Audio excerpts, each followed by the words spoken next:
मैं फौज में था, जहालनाक का दौर था और हजरत सैयद मसीह राबे वहाँ से हिजरत करके आगे उनको आना पड़ा। तो जाहिर है उसका दिल पे असर हुआ। मैंने पंजाबी में चंद शेर लिखे और वो लाहौर साले को भिजवा दिए।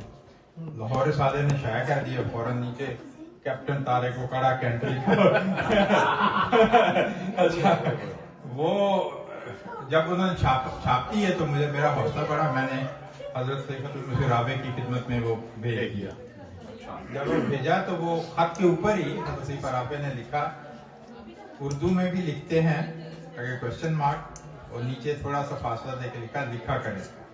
तो ये पंजाबी की थी, लेकिन हुजूर ने उस वक्त जो मुझे उर्दू में लिखा तो वो फिर खिलाफत खामसा में पूरा हुआ आके। तो वो नज़्म आपको सुना देता हूँ, पांच शेर हैं उसके के। सच्ची गल नूं जी करदाई ते दमी ना मोती रोल, सच्ची गल नूं जी करदाई दमी ना मोती रोल, ते कंधा पीछे कन्न बथेरे हौली बोली बोल।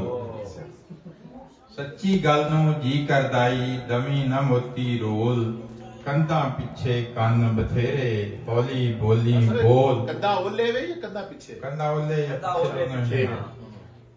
ते कौन है जेड़ा यार मुकाबल उच्चा बोले बोल, हामाना फिरौना वर्गे दिते रब ने रोल। ते कुप हनेरे दे विच रह के अखियां वेखण छड़िया, कुप हनेरे दे विच रह के अखियां वेखण छड़िया, नहीं ते लोको चान आया सी चानण नहीं सी कोल।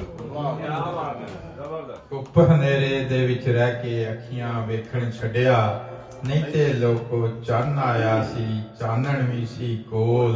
ते आसे पासे छवि कुहाड़े, फौज का माहौल, आसे पासे छवि कुहाड़े किन्नो जख्म वखावा, ठंडियां हावां होके भरना जांदियां रब दे कोल।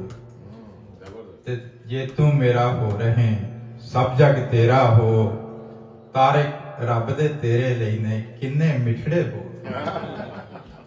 बहुत शुक्रिया।